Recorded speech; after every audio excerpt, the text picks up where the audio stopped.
Is it a case that they need to get the right appointment, as Richard says, with the Carsley one being the intention of being maybe the next decade, or is it a case of get somebody's hand on the wheel pretty quickly?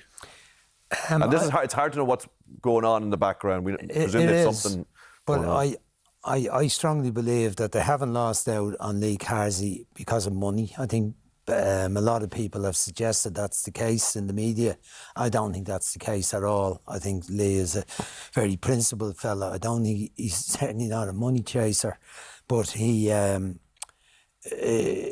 terms of, do I think they're right not to be rushed rather and try and get the decision right? I think they are. I think there's an anxiety through the media for them to get it right and to have the appointment made. But they haven't been able to make that appointment because I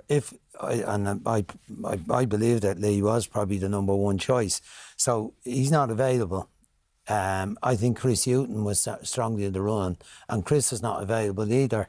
Neil Lennon is probably the only one that publicly came out and said that he was spoken to, as well as Anthony Hudson, who is a former manager of New Zealand and Bahrain, I believe.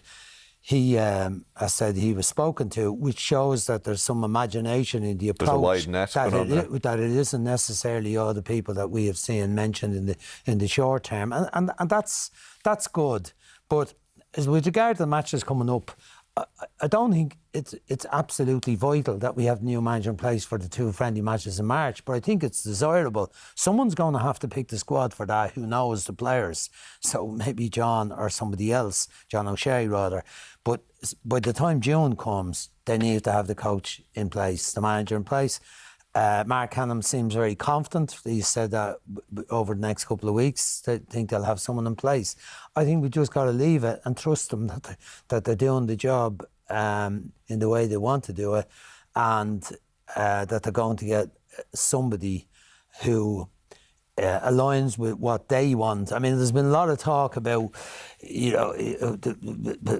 going about it a certain way and being part and making sure the underage teams are all playing the same way and all that sort of stuff. I don't think that's massively important. I think it's massively important that we get someone who's going to bring back the buzz, is going to get us winning games, and is going to take an interest in how all the teams play. But that shouldn't be the priority about where they live or how many games they attend.